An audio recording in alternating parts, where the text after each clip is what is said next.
Oseo Nagata, thank you all very much for joining us tonight for the story of Act 31, how Native history came to Wisconsin classrooms as part of Wisconsin Historical Society Press's Book Bite series.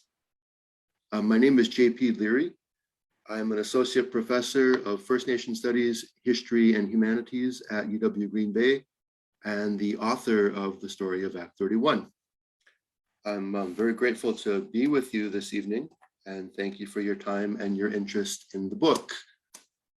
Just a bit about myself. I am Cherokee and Delaware and have other European ancestry on my dad's side, and have mostly mixed British Isles ancestry on my mother's side.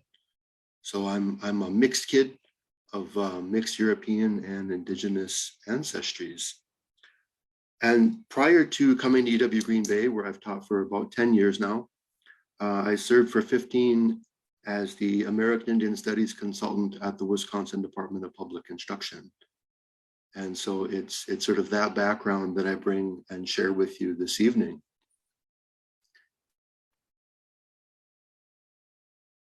I want to move us to, so my plan this evening is to tell you the story of Act 31. And the story of Act 31 is how Native educators and their allies transformed curriculum policy in the state of Wisconsin. And I am wondering if you are seeing the slide that says 1989 Act 31.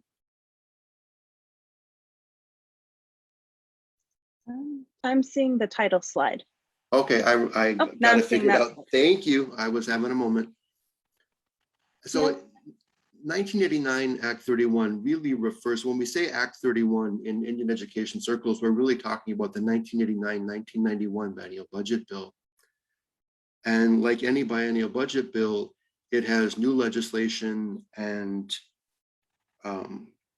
sets aside monies for everything under the sun, right? It's a very large bill. And this particular biennial budget bill included provisions and appropriations related to American Indian Studies, and it created the American Indian Studies program at the Department of Public Instruction. And so this is what we mean when we talk about Act 31. And so it really addresses sort of 5 different aspects of a problem, all right? And so one of the elements that Act 31 addresses is treaty rights curriculum. And this directed the state superintendent to partner with the American Indian Language and Culture Education Board to develop treaty rights curriculum, specifically on the Ojibwe people's off-reservation rights to hunt, fish, and gather within the ceded territory. Another piece addressed human relations education, what we might call multicultural education, or what we might think of as equity, diversity, and inclusion work today. Right? It's the same kinds of concepts, but it's different terminology at different times with slightly different emphases. Another piece addressed teacher education and licensing, recognizing that we can't call upon our teachers to teach what they themselves have not had the opportunity to learn.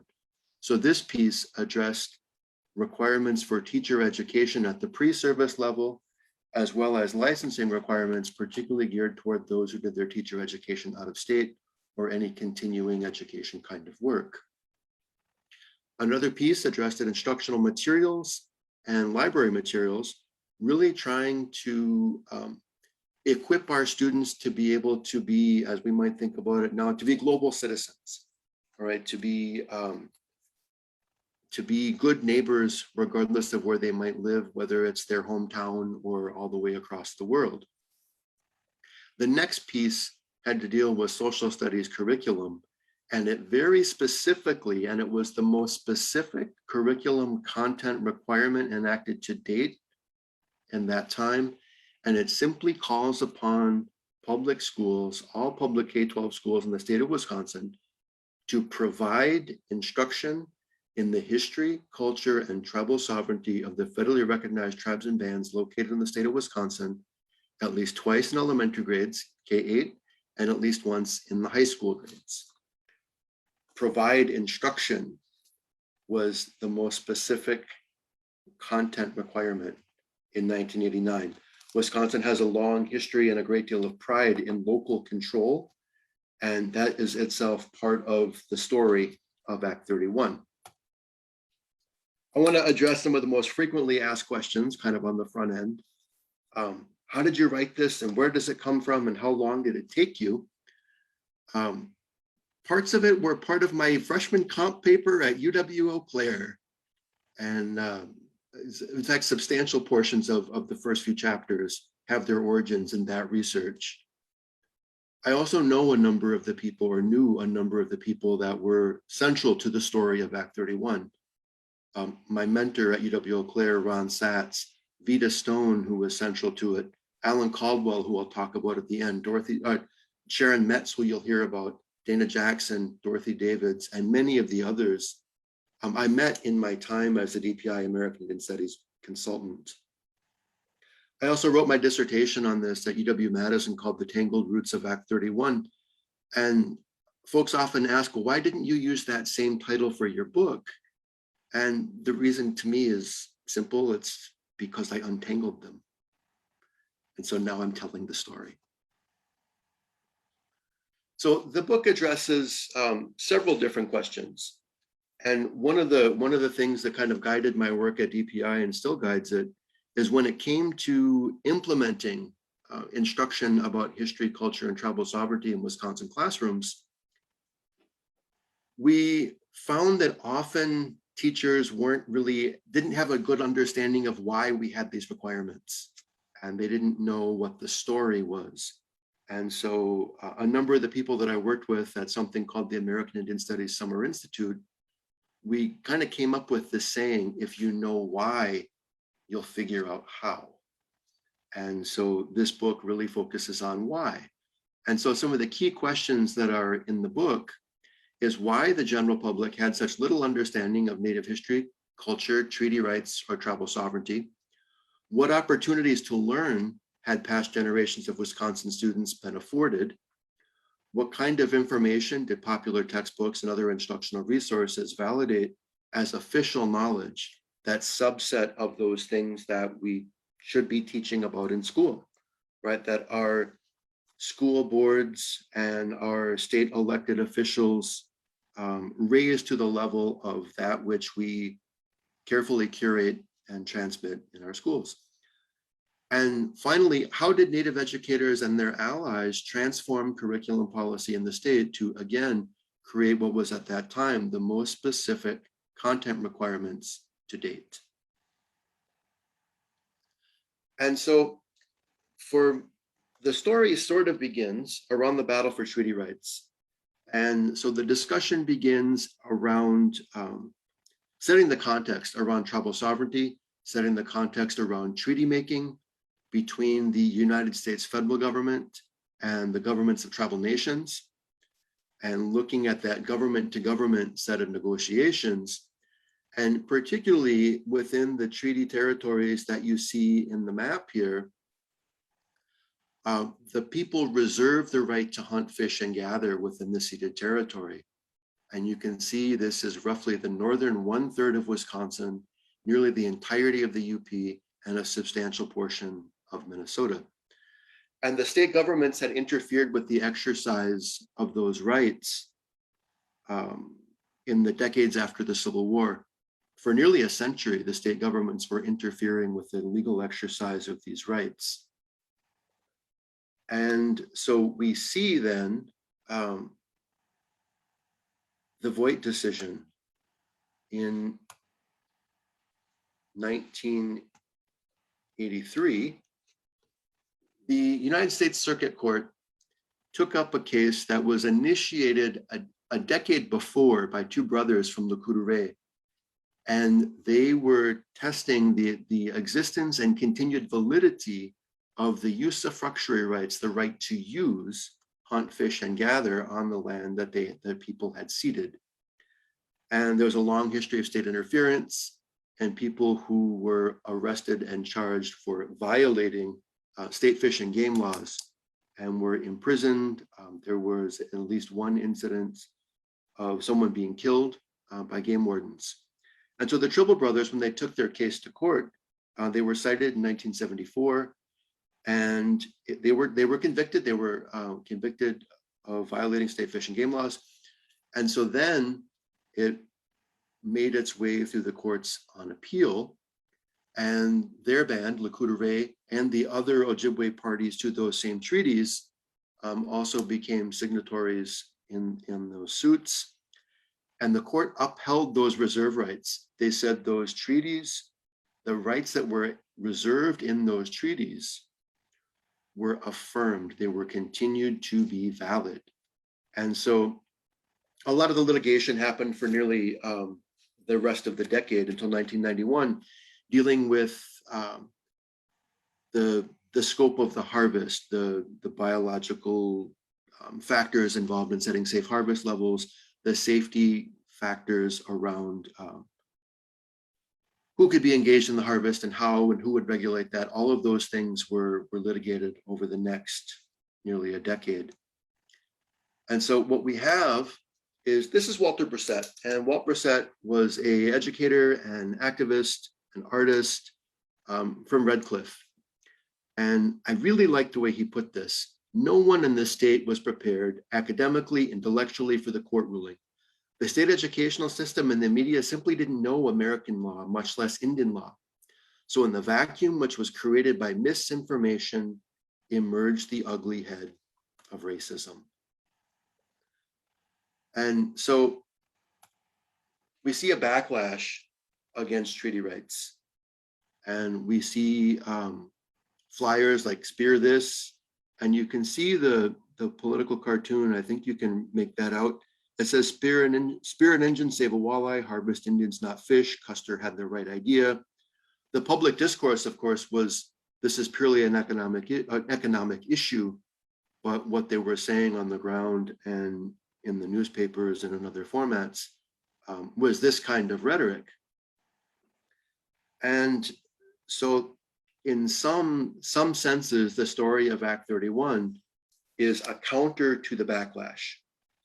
I took a little bit of a different approach, asking if we think about this backlash as an educational outcome, it's an educational outcome of what? And early on, the Le Coudray Band of Lake Superior, Chippewa, created the Adhoc Commission on Racism, and state government later kind of joined on with that. And they made a series of recommendations in 1984, fall of 1984, that were around what was already going on as part of the backlash to the Voigt decision. And so you see here some of what they were calling for appropriate courses. I love the phrase hydrochloric eye they were asking for in higher ed, asking for a response from both private and parochial schools as well. This is one of their recommendations that did not get adopted in the law, but pretty much the others carried through in some format. So one of the things that I was very interested in was thinking about, again, where did this backlash come from, and what opportunities to learn did social studies education provide generations of students in Wisconsin and elsewhere? And so within curriculum policy, there's sort of a relationship between what's going on at the national level and the way those national projects flow upwards from people involved at the local and state level, and the way that those national projects then come around and transform what's happening in our local schools and in our state education systems. And so I was really looking at the way that social studies, curriculum policy at the national level, these big projects across time, were or were not responsive to other major social issues. And they really were not. World War II was well underway before there were any formal learning opportunities about that at either the national or state level. We don't see much about civil rights until nearly 1970 in the big curriculum organizations from ASCD, National Council for Social Studies, and others. And I want to highlight two people here. John Jerolimic was really a central figure from in the 50s and 60s and early 70s in national social studies curriculum policy. John Jerolimic is from Maryland, Wisconsin. And I read so much John Jerolimic that I was dreaming about eating ice cream cones with him at the ice cream shop next to the Senex in Maryland. And James Banks is, under his leadership in National Council for Social Studies, is when we really see this shift toward multi-ethnic studies and multicultural education and all of those things, again, that lead to multiculturalism, diversity, equity, and inclusion, culturally responsive, culturally relevant, all of those kinds of things really became normalized and institutionalized under James Banks' leadership in the mid-1970s. In one of the John Jerolimic publications, I found this, and I was thinking about, if we are asking ourselves, where did the backlash come from? What was the backlash about? I was thinking about, those are educational outcomes. And so what can we say about what meaningful learning opportunities then our schools can provide to offer a different perspective, to offer counters to misinformation? And I want to highlight this last sentence. We must evaluate our academic efforts by the behavior of our alumni. So we're not talking about the unit test or anything real small scale like that. We're not even talking about the big state assessments, right? We're talking about what kind of citizens, what kind of neighbors, what kind of community members are we producing? How are folks behaving, and what have we equipped them with an understanding of? Because of course,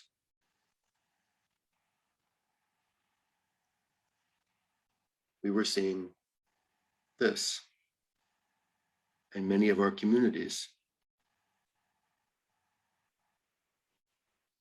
So one of the things I wanted to do is take a look at state policy. And one of the things that was really not apparent in the national level is anything going on in the state. So any particular state history was really left to the individual states. And so a lot of what I was looking at were social studies curriculum documents. And it wasn't until I was working on the book post-dissertation that I read the entirety of Badger history. And Badger history is really fascinating because it was written, published by the State Historical Society of Wisconsin for use in Wisconsin schools. And at least until 1965, much of the content was student created. So we had actual student work product. And it wasn't simply we could look at what they had the opportunity to learn. Badger history until 1965 also offered some real insights into what students were actually learning in Wisconsin classrooms. Another thing that I was looking at was one of the leading textbooks called Exploring Wisconsin. And I looked at 4 or 5 different editions of this textbook and looking at sort of how it was responding to the spirit of the era, I guess, in which it was published from 1957 to 1977, and just looking at what opportunities then did students have to learn based on these kinds of instructional materials. And so again, really thinking about that concept of opportunity to learn. This last part really focuses on the passage of Act 31. And I've located this part in the longstanding efforts of Native people to, as I put it in the book, talk back to the curriculum. And so we see some of the early graduates of places like Carlisle Indian Industrial School organizing a Society of American Indians, and they're pushing back on misrepresentation and invisibility in classrooms, in popular culture, mass media, and so on. And so there's a story about their involvement. There's a story about the efforts in Chicago public schools to eliminate the pro-British influence in our school system. and the way that the Grand Council Fire of American Indians came to participate in that. And so there are all these examples throughout the 20th century. And so our efforts in Wisconsin are, of course, part of that context. And I want to highlight a few of these people here. In the upper left, this is former State Representative Sharon Metz from Green Bay. And Representative Metz did so much of the legwork around developing what would become Act 31. The gentleman in the upper right, that's Representative Frank Boyle, who was from Superior. And Frank Boyle, in the final stages, in those final days, worked very closely with Great Lakes Intertribal Council and others to kind of carry the work that Representative Metz and others had done kind of across that finish line. On the bottom, you'll see in the lower left, this is Dorothy W. Davids, Mohican elder. And early in the book, I tell the story of her father challenging the limited and distorted representations of Native people at the 1961 American Indian Chicago Conference. And so we see within this Stockbridge Munsee Mohican family, intergenerational leadership on this issue. And Aunt Dot, as many of us know her, was involved in the American Indian Language and Culture Education Board, Joint Legislative Council American Indian Study Committee, and other sort of seats involved. The gentleman in the lower right is Bill Galnick. And Bill Galnick, among other things, had been a vice chancellor at UW Green Bay, my institution, was also involved in the American Indian Language and Culture Education Board. He chaired it for a time. And he also then became one of the first American Indian Studies consultants at the Department of Public Instruction once Act 31 was passed. And so these are just some of the key people. And I want to, no discussion of Act 31 is complete without highlighting this gentleman right here, Uncle Al, Alan Caldwell. And Alan Caldwell was a Menominee educator, the late Alan Caldwell. And so much of the story of Act 31 really reflects his involvement. And he read the book, we were very close. And getting his approval of the manuscript meant more than my dissertation committee or any editor. He told me I got the story right. And for him, it was always a we, not me story. Everyone acknowledged Al's influence, and he was always quick to say there were so many others that were part of this story. And so if you were to take the time to read the story of Act 31, how Native history came to Wisconsin classrooms. Oh, there's Uncle Al. You would see that it examines the historical roots of laws requiring instruction about Native people and broader issues related to cultural diversity, that it was a response to the treaty rights controversy, which itself reflected limited opportunities to learn about Native people. The controversy itself, in my view, was itself an academic or an educational outcome. And that this is an example clearly of curriculum policy, not an example of social policy offloaded onto our schools. So at this time, I just want to thank the press, thank Jerry Casper for being kind of mission control this evening, and turn it over to her and to all of you to answer any questions.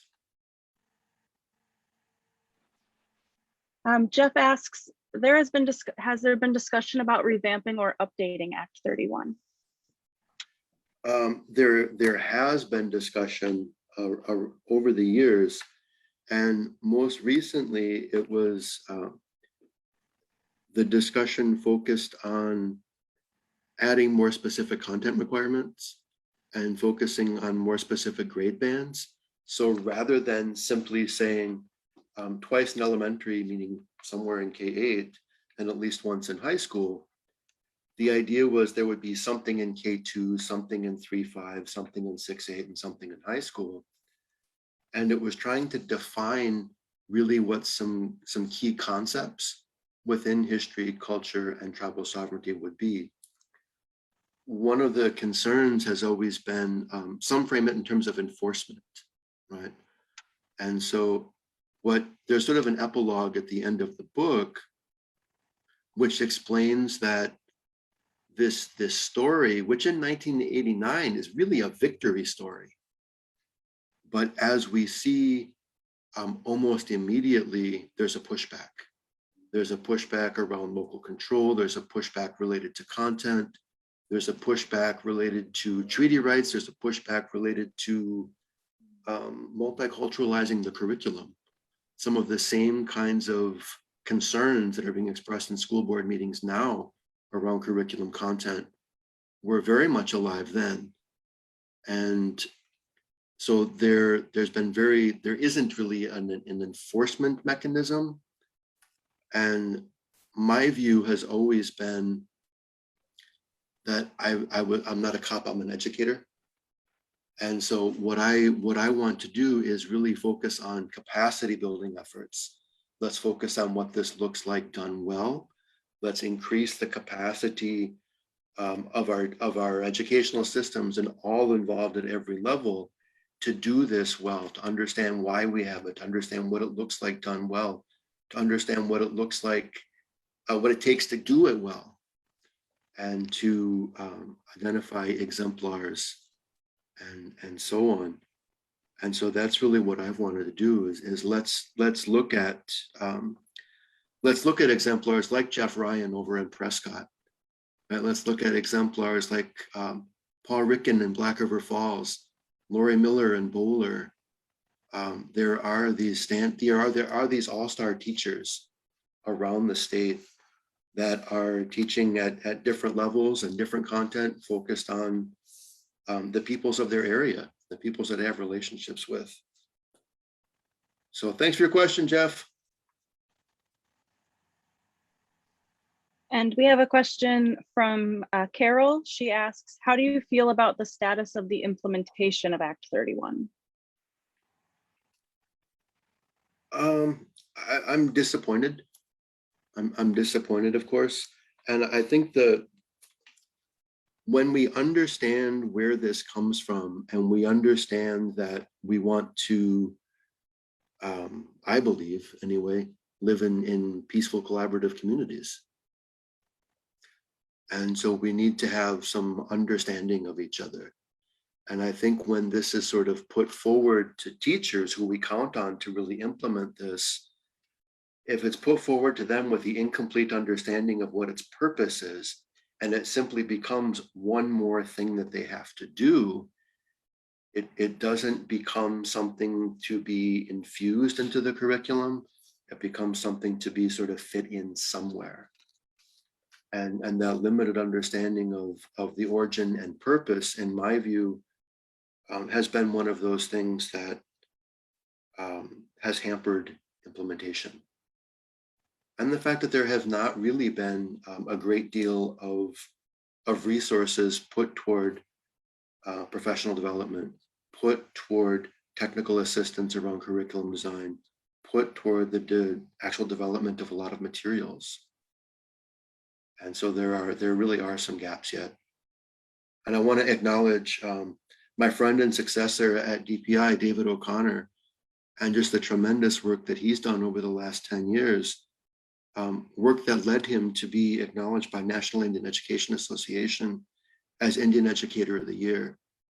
And so we have really good leadership on this. So I want to acknowledge that too. All right, and then Ben asks, who's responsible for ensuring the curriculum policy of Act 31 is enforced throughout the state? Really, it's the locally elected school boards. It still is, all right?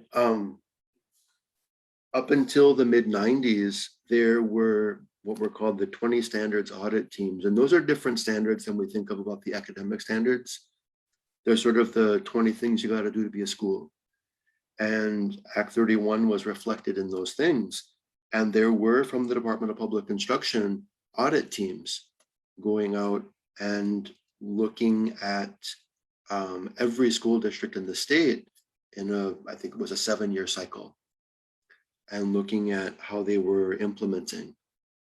And the budget and the effective ability to carry out that role was eliminated by about 1995. And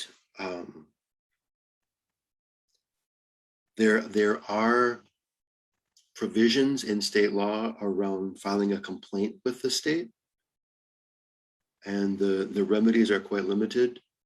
They can take away a portion of the district state aids if they're found to be non-compliant with any of those 20 standards, any of those key pieces that you must do to be a school district. And politically, that's simply a non-starter.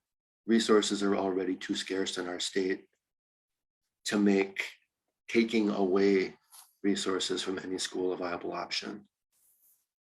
That's my sense anyway. Others may disagree. What approach would you recommend for leveraging compliance at the local level? Leveraging compliance at the local level. Wow, that's a hard question. I guess my approach has always been, I'm gonna shake your hand in a good way. I'm gonna take your hand in friendship, but I'm gonna hang on because we got to talk for a while, right? And I think part of that is being willing to be that resource person, being able to help connect them, being able to hold them accountable, but also, again, think about what does good look like, help them learn. UW Green Bay and DPI and the State Historical Society were all partners in a website called wisconsinfirstnations.org. And so you'll see a ton of information on that. And I would start there with your local school district. Really, that's a good tool for helping them build capacity. It includes a ton of stuff from PBS Wisconsin Public Television, a lot of their video clips, a lot of materials generated by all the various partners. A number of the exemplary teachers that I mentioned are all on that. And I would direct them there. Send them my way. I'd be glad to have a conversation and connect them up with, again, some of those all-star teachers doing this work across the state. All right, thank you. We're actually at 7:30, so thanks again for talking with us. Glad to do it. And I want to thank all of you for joining us this evening for Book Bites. And thank you again, Jerry and Wisconsin Historical Society Press for making this event possible.